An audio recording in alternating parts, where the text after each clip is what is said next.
Assalamualaikum warahmatullahi wabarakatuh.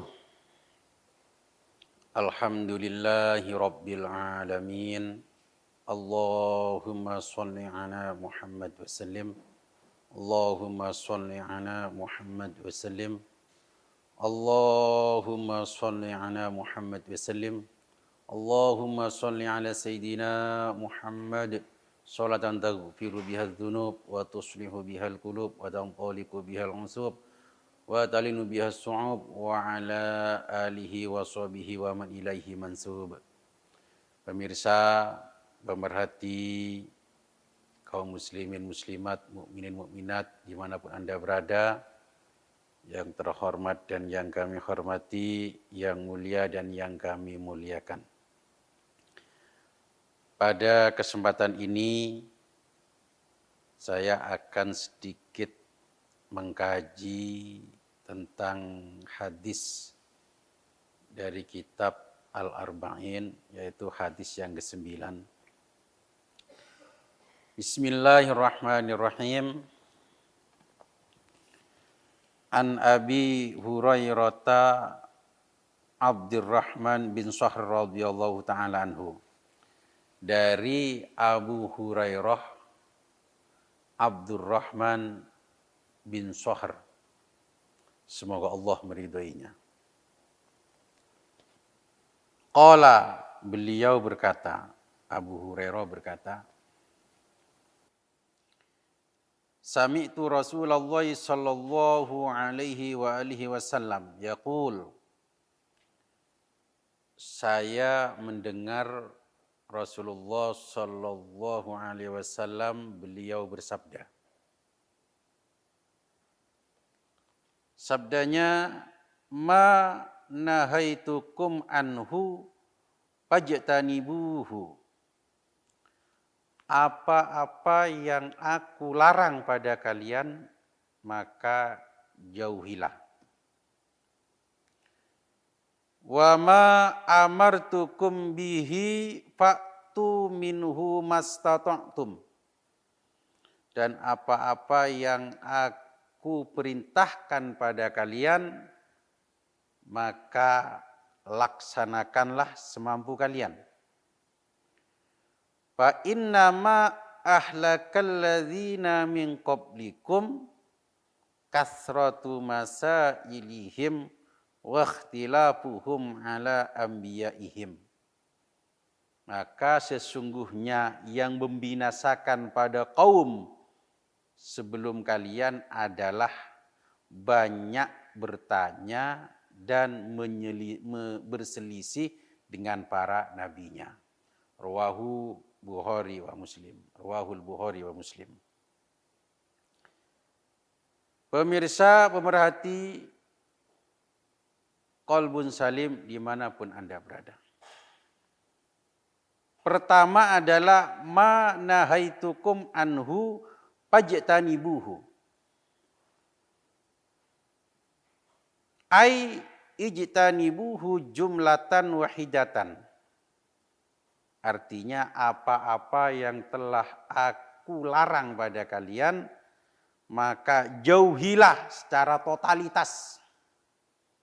Secara kafah, la taf'aluhu wa la syai'an minhu, dan jangan sedikit pun kalian mengerjakannya. Maksudnya begitu. Wa hadza mahmulun ala nahyi tahrim. Ini adalah larangan dari Rasulullah, larangan yang bersifat haram. Larangan itu kan ada yang sifatnya haram, ada yang sifatnya makruh. Dan menurut kitab ini, ya, ini larinya pada larangan yang diharamkan. Karena apa? Fa amma nahyul karoha fa yajuzu fi'luhu. Karena kalau larangan itu bersifat makruh, itu masih bisa, masih boleh untuk melakukannya.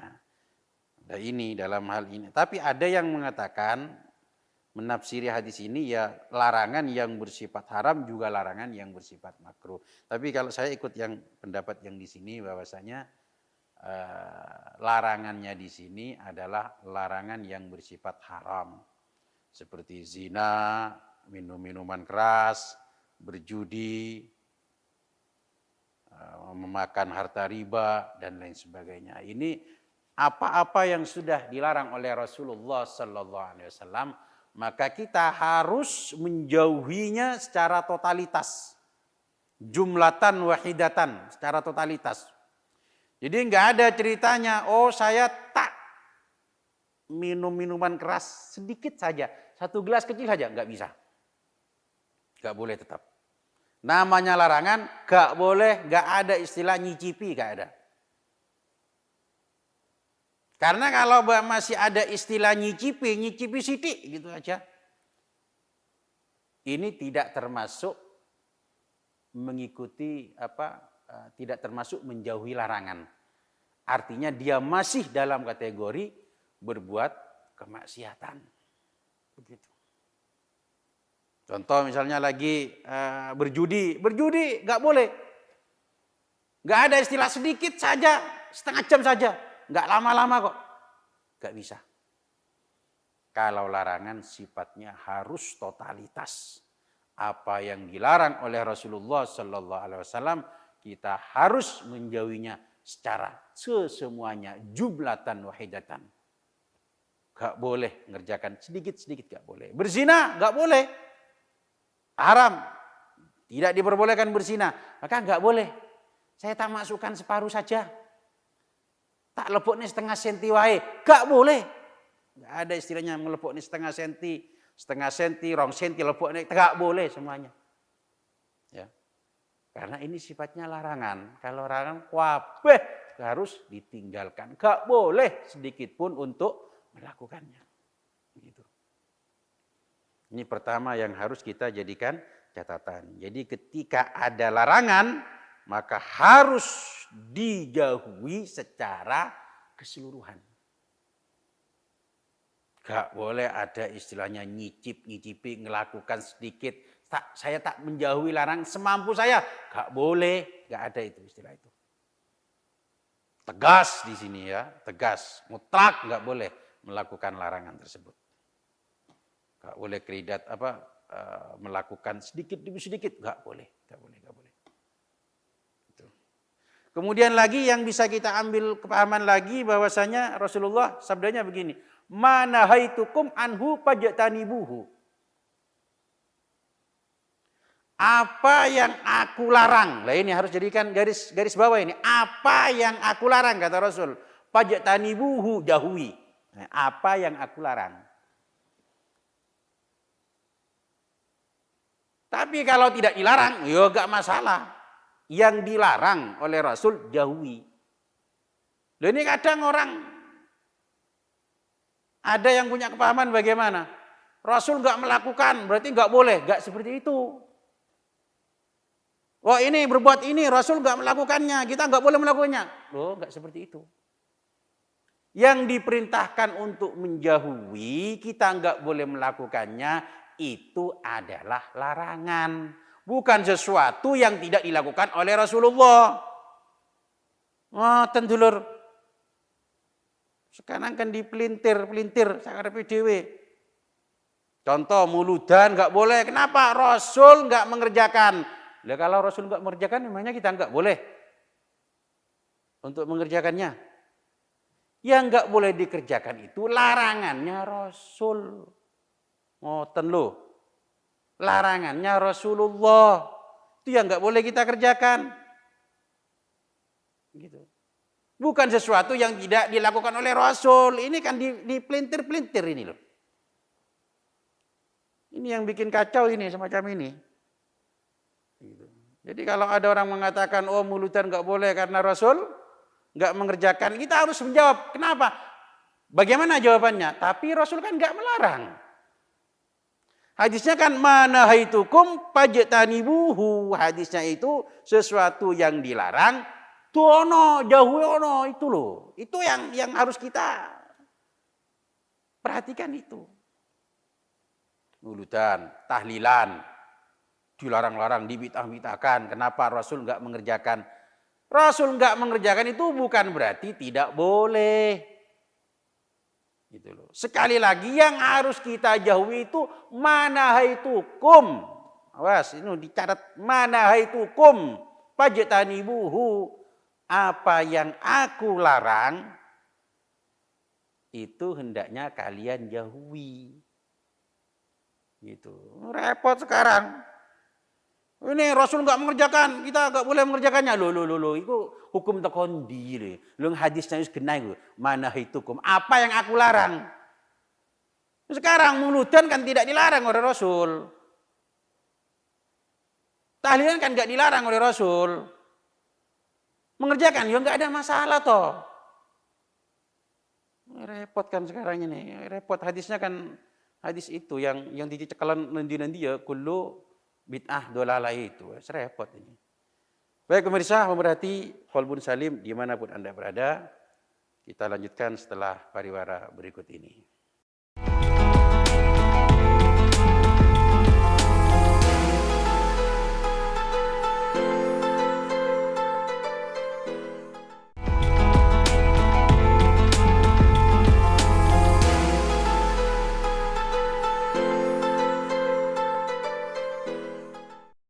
Kaum muslimin, muslimat, mukminin, mukminat, tantaretan sadeja sibode kamabayin, pemirsa pemerhati Qalbun Salim yang saya cintai semuanya. Kita lanjutkan kajian kita, oke? Sekali lagi, manahaitukum fajtanibuhu. Apa yang aku larang, tinggalkan secara totalitas.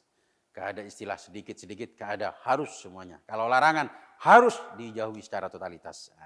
Kemudian wa ma amartukum bihi fa'tu minhu mastata'tum. Nah, ini. Jadi kalau perintah tantaretan sateja iki, paretan mun parentah waneka samampuna.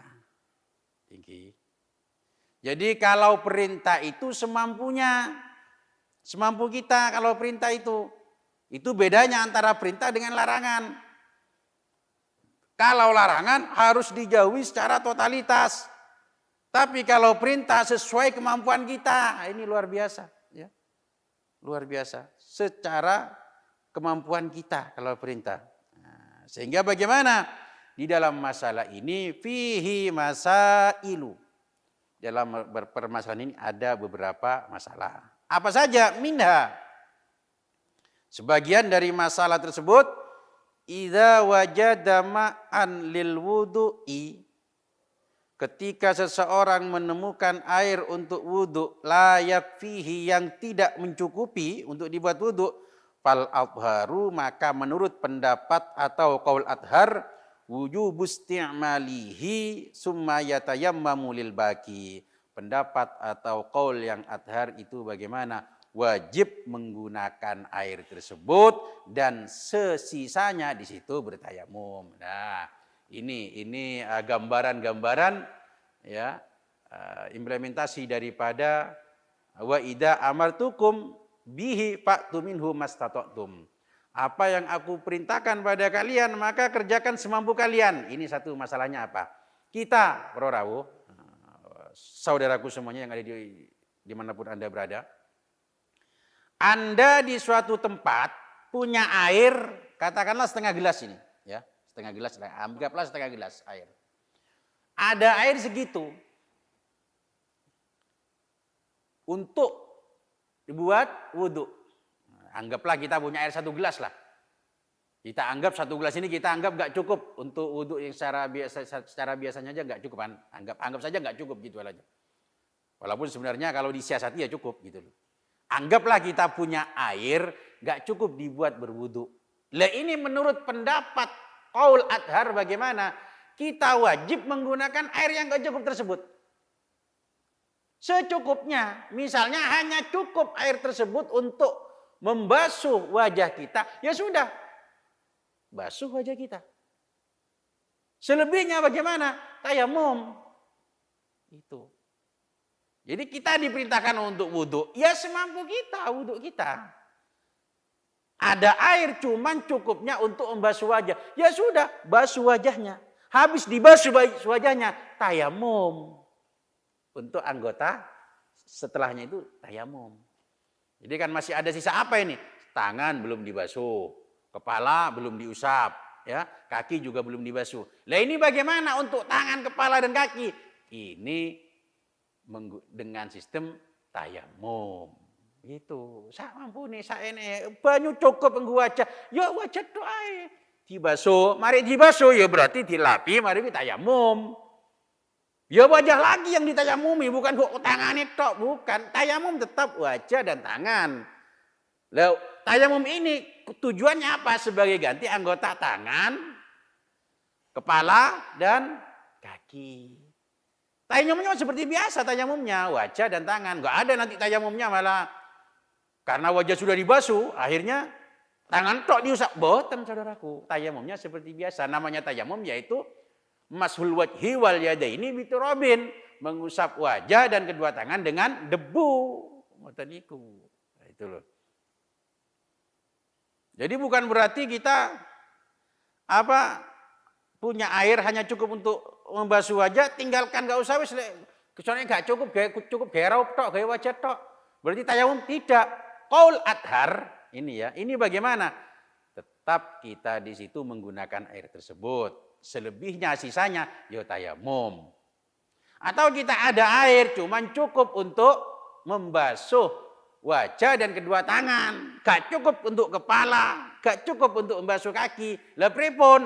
Sisanya tayamum. Po enak toh? Ya toh? Po namanya nenek banyu sakmono kuwi. Po enak apalagi misalnya enggak enek banyu piye? Baiknya langsung tayamum. Oh enak syariat itu penak, gak ngel-ngel awake dhewe, gak ngebutnya awake dhewe. Ngoten lho. Jadi wa ma amartukum bihi fa'tu minhu mastata'tum.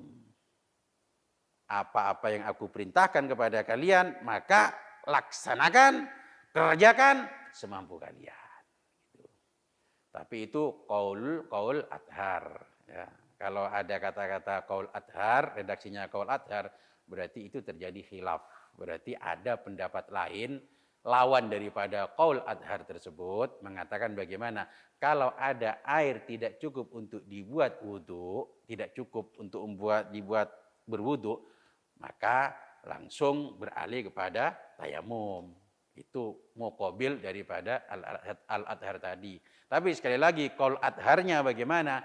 Itu adalah tetap airnya digunakan, sisanya di situ bertayamum. Ini gambaran yang pertama, ya, masalah yang pertama. Artinya bagaimana? Kalau apa yang aku perintahkan kata Rasul, laksanakan semampu kalian. Nah, kemudian pemirsa merhati qalbun salim dimanapun Anda berada. Yang selanjutnya, ya. Wa minha idza wajada ba'da as-sa'i fil fitrati fa innahu yajibu ikhrajuhu. Jika orang di situ menemukan sebagian sok di dalam zakat fitrah, maka wajib baginya apa yang wajib? Ikhrajuhu, mengeluarkan sebagian sok tersebut. Ngeten. Dulurku semuanya yang ada di manapun Anda berada, ya. Namanya zakat fitrah itu kan satu sok. Satu sok itu sama dengan 4 mud, ya.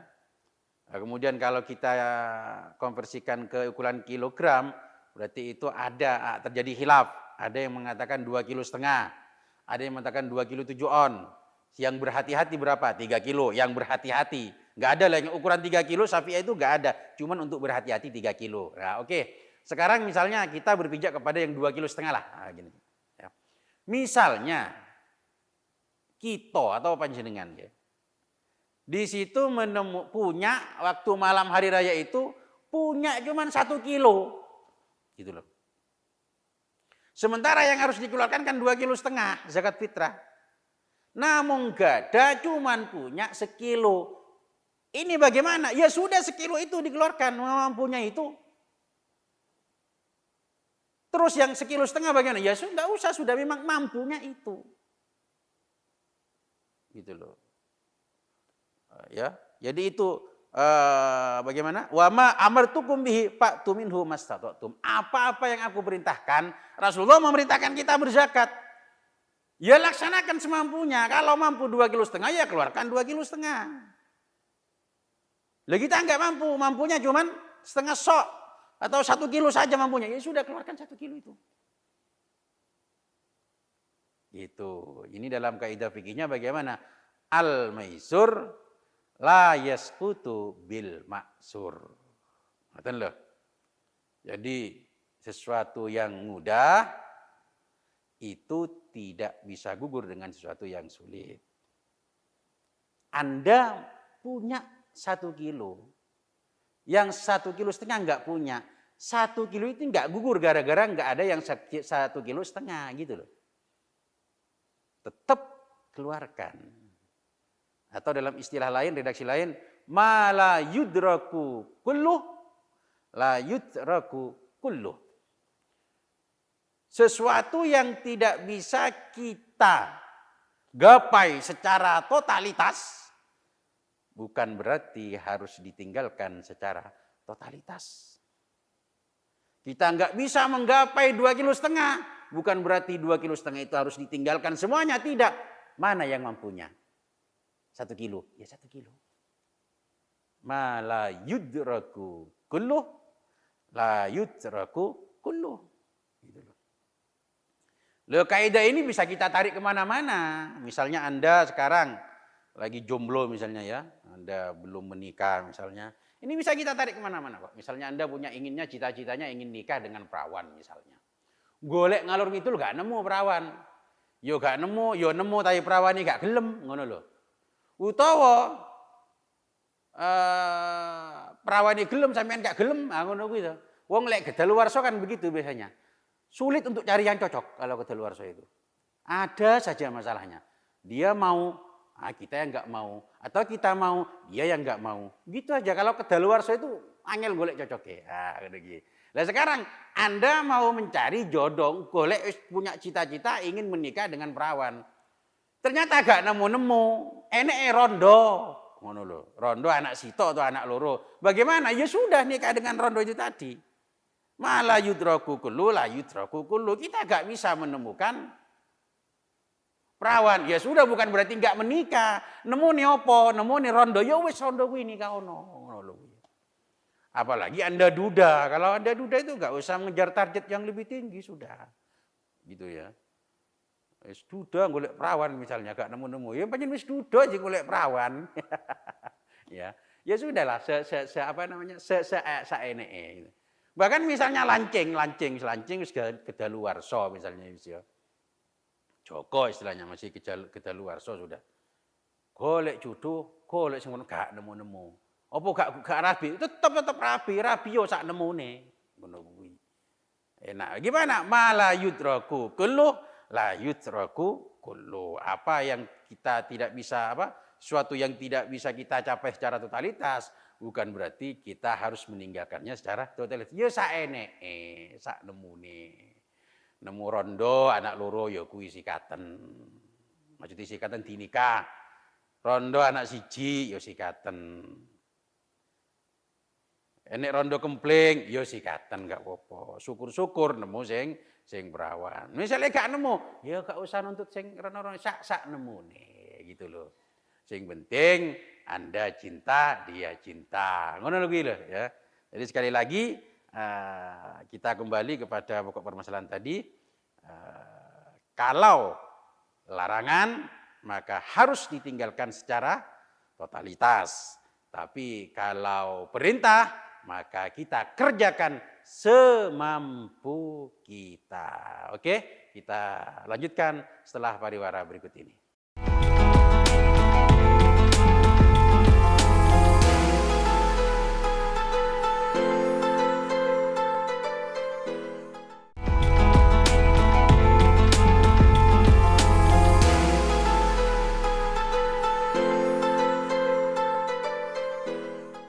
Kaum muslimin, muslimat, mukminin, mukminat, dimanapun Anda berada, kita lanjutkan kajian kita.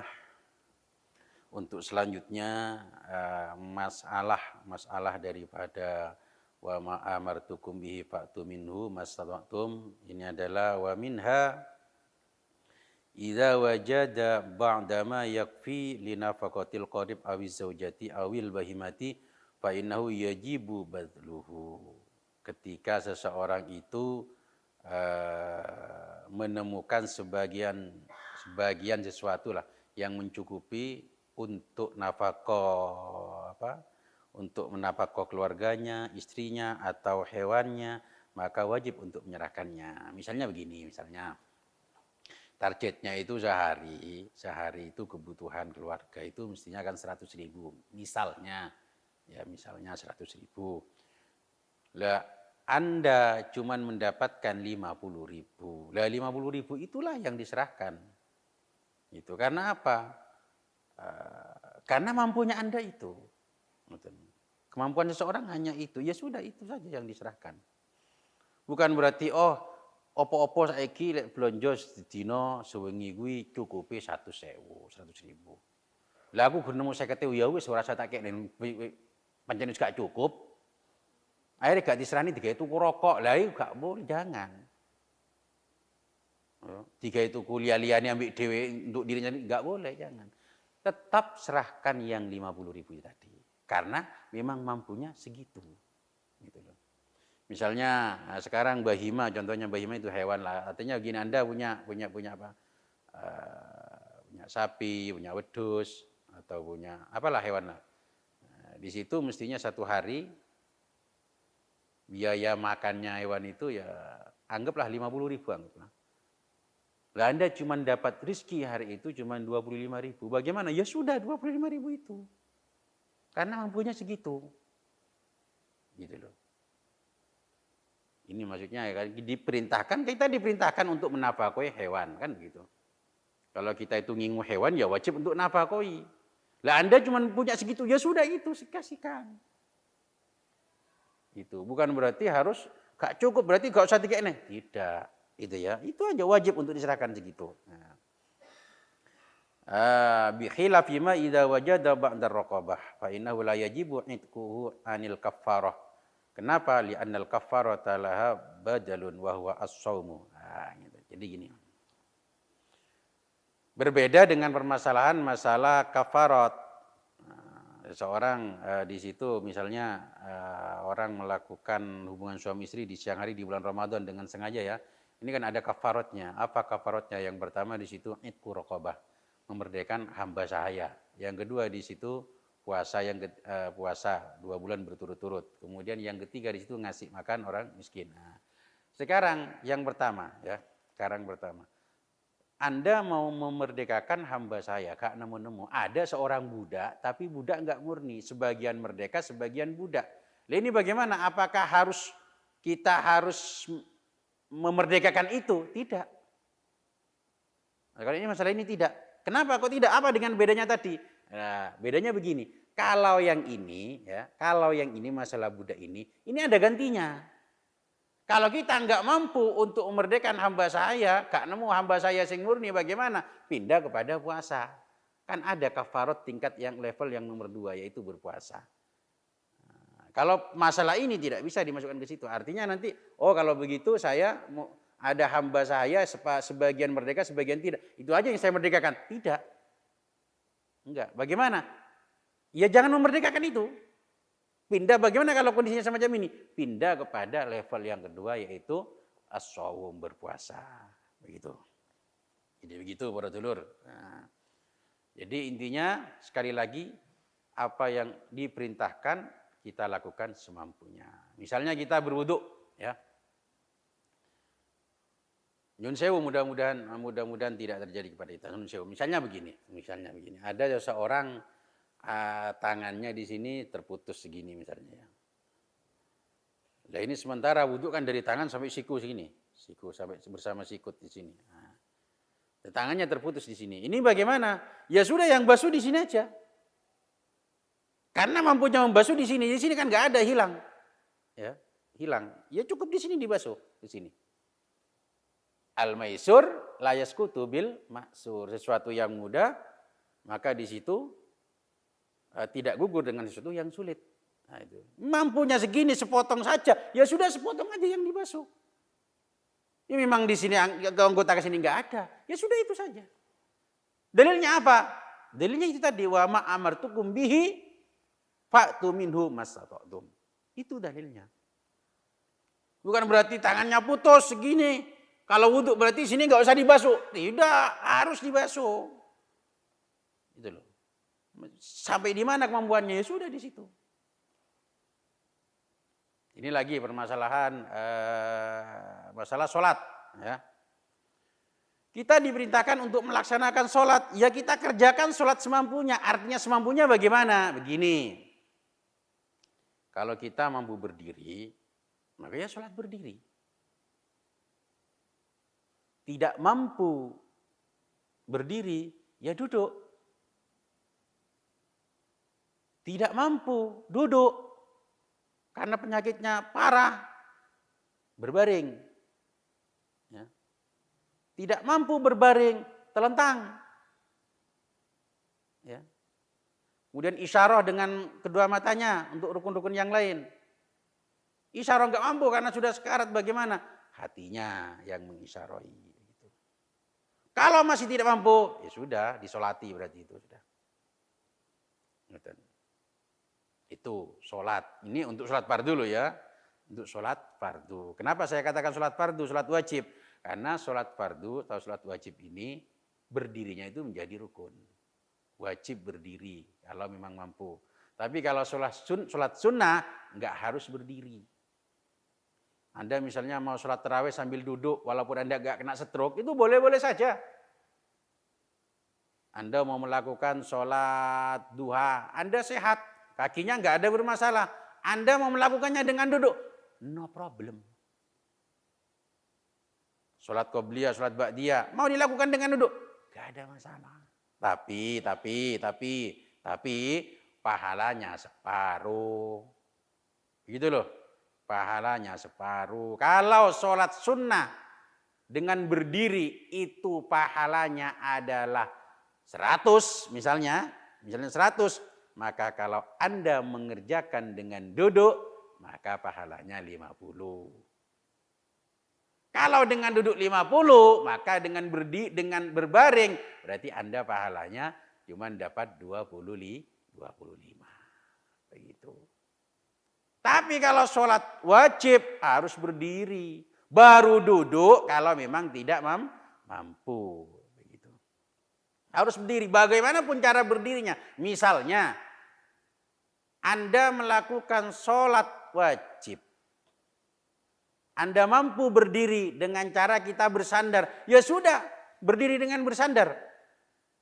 Karena memang karena memang apa ya? Karena memang itu yang dia mampu begitu. Berdiri dengan tegak seperti biasa nggak bisa. Mampunya dengan bersandar. Ya sudah berdiri dengan bersandar. Karena rukun berdiri ini termasuk rukun, ya, termasuk rukun. Wajib berdiri tadi untuk sholat fardu. Untuk sholat fardu. Atau Anda mampu berdiri hanya berdiri dengan menggunakan lututnya. Separuh berdiri gitu loh. Kan ada kan berdiri separuh dengan lututnya. Berdiri dengan lututnya itu. Anda mampunya berdiri semacam itu. Ya sudah lakukan berdiri dengan semacam itu. Gitu. Pokoknya kalau kita masih bisa untuk berdiri, maka ya harus berdiri. Bagaimanapun caranya, harus berdiri. Baru kalau sudah tidak bisa berdiri begini-begini nggak bisa, baru dengan duduk. Duduk nggak bisa, baru dengan berbaring. Berbaring dengan bisa, baru dengan telentang. Dan seterusnya. Gitu. Atau Anda begini, Anda mampu berdiri. Ya, Anda mampu berdiri, tapi nggak mampu untuk sujud. Sujudnya itu nggak bisa, karena apa?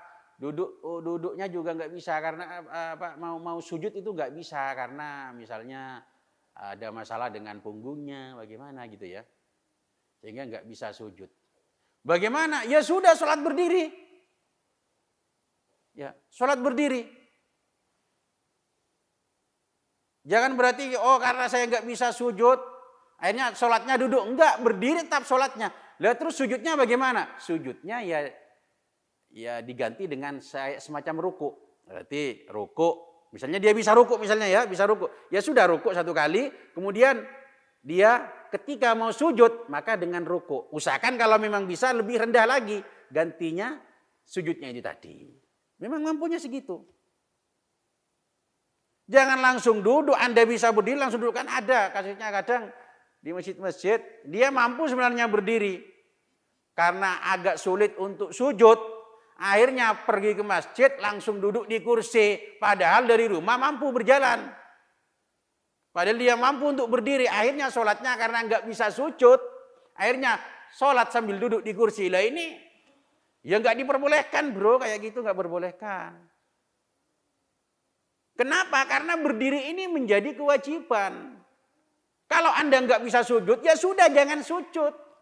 Tapi berdiri tetap, bukan berarti berdiri nanti nggak katut. Katutan pisan, akhirnya lungguh. Tidak seperti itu.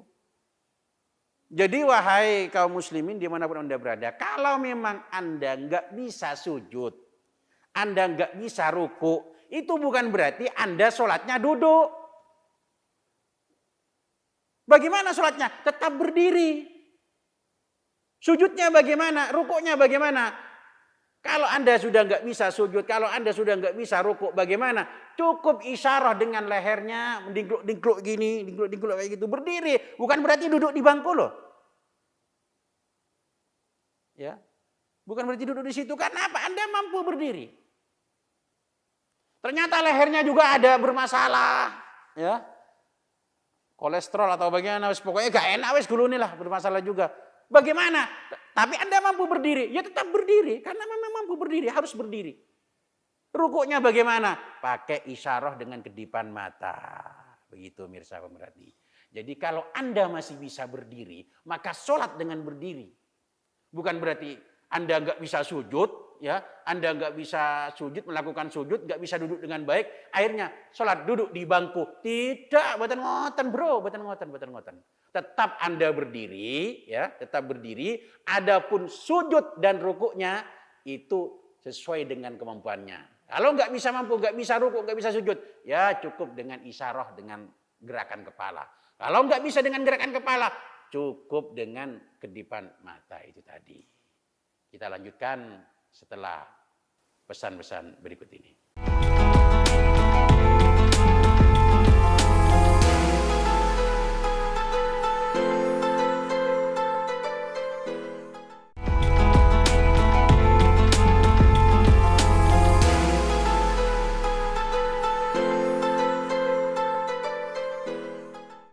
Kaum muslimin, muslimat, mukminin, mukminat, saudara-saudaraku dimanapun Anda berada.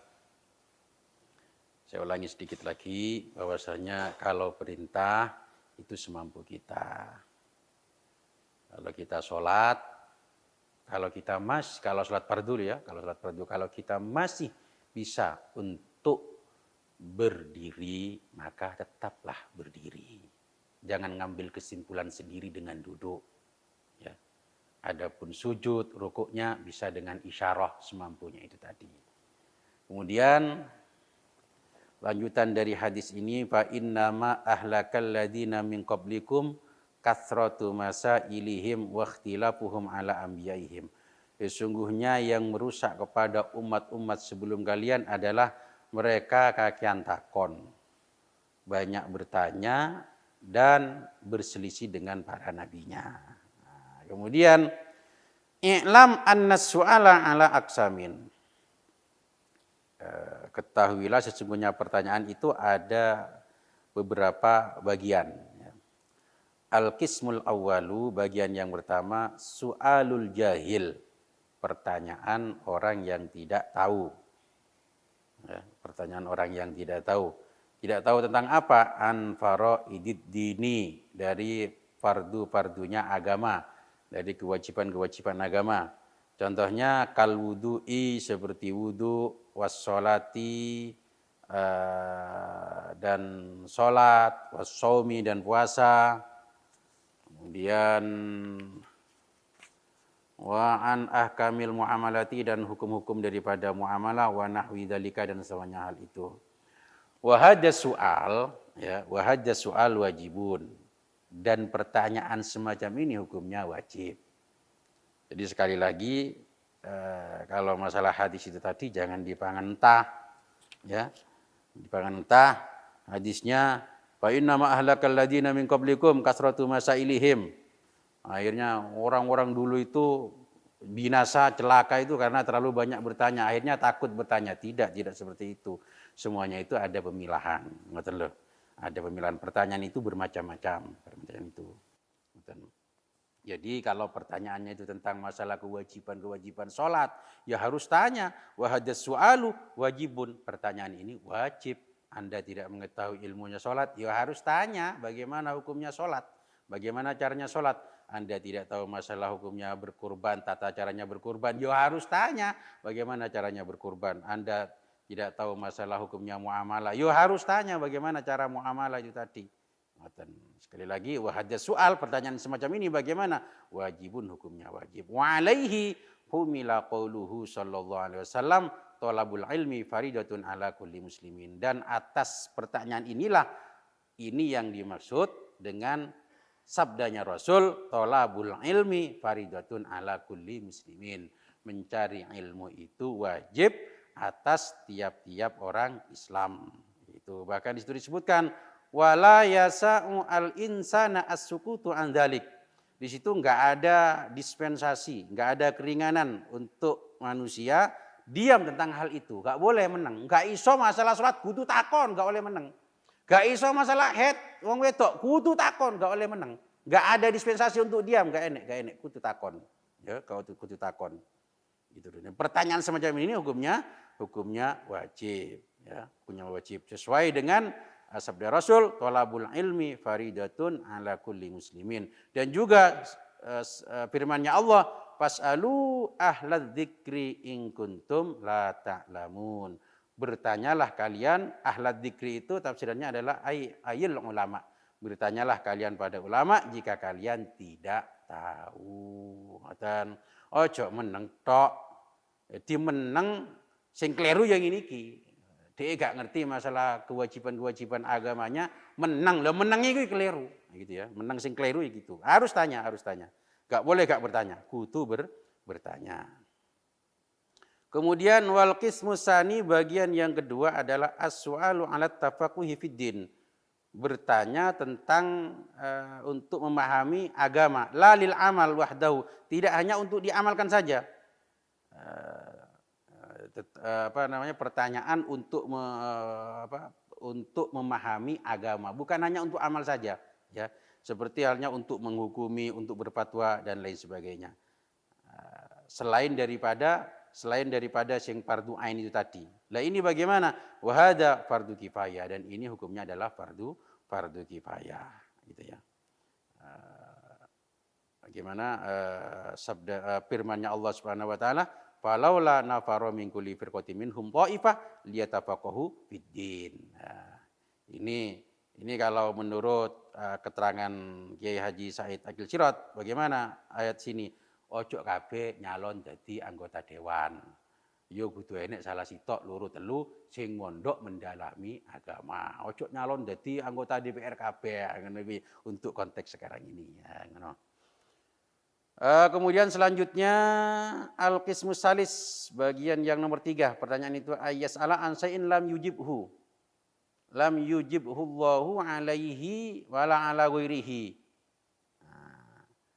Pertanyaan yang nomor 3 ini adalah pertanyaan tentang sesuatu yang tidak Allah wajibkan baginya dan juga bagi orang lain. Dan ini bagaimana? Ini pertanyaan yang membuat pertanyaan yang tidak ada gunanya. Bahkan pertanyaan-pertanyaan yang membuat masyaqqat, pertanyaan yang akan menimbulkan memberatkan kepada seseorang. Ini pertanyaan ini yang tidak dianjurkan. Ini yang dimaksud hadis ini yaitu tadi. Jadi yang dimaksud fa inna ma ahlakal ladzina min qablikum kasratu masailihim wa ikhtilafum ala anbiya'ihim. Ini yang dimaksud itu. Jadi pertanyaan yang tidak wajib padanya juga tidak wajib kepada orang lain. Allah enggak mewajibkan padanya dan juga enggak mewajibkan kepada orang lain. Pertanyaan semacam itu. Ini pertanyaan yang memberatkan. Ini yang dimaksud dengan hadis ini. Jadi kalau pertanyaan itu sifatnya fardu ain, sifatnya di situ fardu kifayah, ini ya. atau bahkan sifatnya di situ sifat sunnah itu nggak ada masalah. Tapi kalau sudah pertanyaan yang tidak ada gunanya bahkan akan memberatkan, ini yang tidak dianjurkan. Yang dimaksud hadis ini itu. Itu artinya jangan sampai makan mentah hadis itu tadi. Kalau dimakan mentah itu tadi gak gelem takon, meneng cepak ini gak gelem takon. Nah, itu. Contoh lagi ya, contoh yang tidak dianjurkan kita bertanya ini. Ini ada sebuah cerita bahwasanya ketika turun ayat haji itu para sahabat tanya, apakah setiap tahun begitu? Pertanyaannya para sahabat itu. Nah, ini pertanyaan yang tidak dianjurkan. Mestinya kalau wajib haji ya sudah kerjakan haji tersebut. Jangan malah tanya apakah setiap tahun. Ini sampai bertanya 3 kali, ya. Sampai bertanya 3 kali dan Rasulullah enggak menjawabnya. Seandainya Rasulullah menjawab, iya ngono. Ini jelas memberatkan. Jelas memberatkan ini tadi. Bagaimana? Sehingga haji nanti akan wajib setiap tahunnya wajib haji. Dan ini berat, jelas berat kepada seorang. Nah, ini memberatkan. Nah, kemudian cerita hikayah saya ceritakan secara singkat saja. Daripada Bani Israel yang di situ ada kasus pembunuhan, kemudian tidak diketahui siapa membunuhnya, malah saling menuduh, akhirnya minta petunjuk kepada Nabi Musa agar bertanya kepada Tuhannya siapa sebenarnya pembunuhan tersebut. Akhirnya disuruh menyembelih sapi. Sebenarnya kalau disuruh menyembelih sapi ya sudah cukup sembelih kan beres sudah. Insya Allah akan ketemu siapa yang bunuh, tapi enggak. Malah di situ muncul CO2T. Kakian CO2T apa? Kakian cocot. Gitu loh, kakian cocot. Apa malah justru bertanya, sapi yang bagaimana? Sapi apa?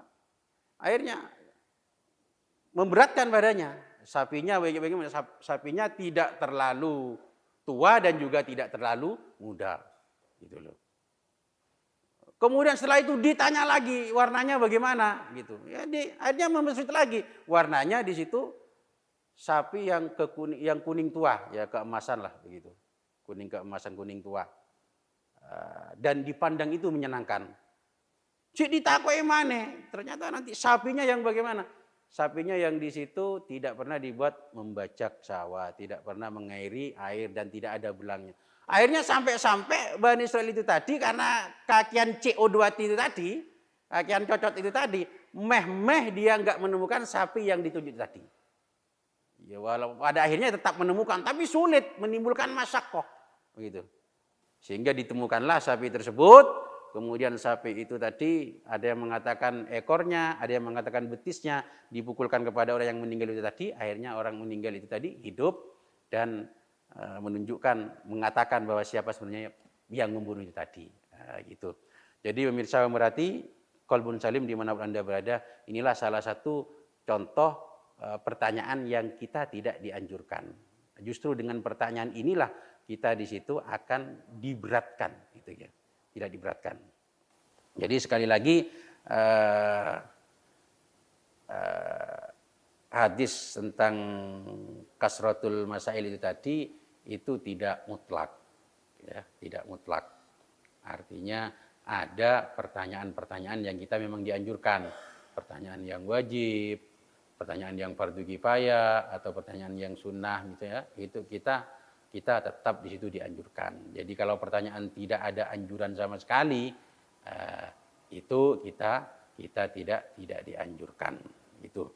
Pemirsa, pemerhati Qalbun Salim dimanapun Anda berada, semoga apa yang saya sampaikan menjadi ilmu yang bermanfaat, maslahah fid din wa dunya wal akhirah. Terima kasih atas segala perhatiannya. Mohon maaf atas segala kekurangan. Wallahul muwaffiq li aqwamit thoriq. Wassalamualaikum warahmatullahi wabarakatuh.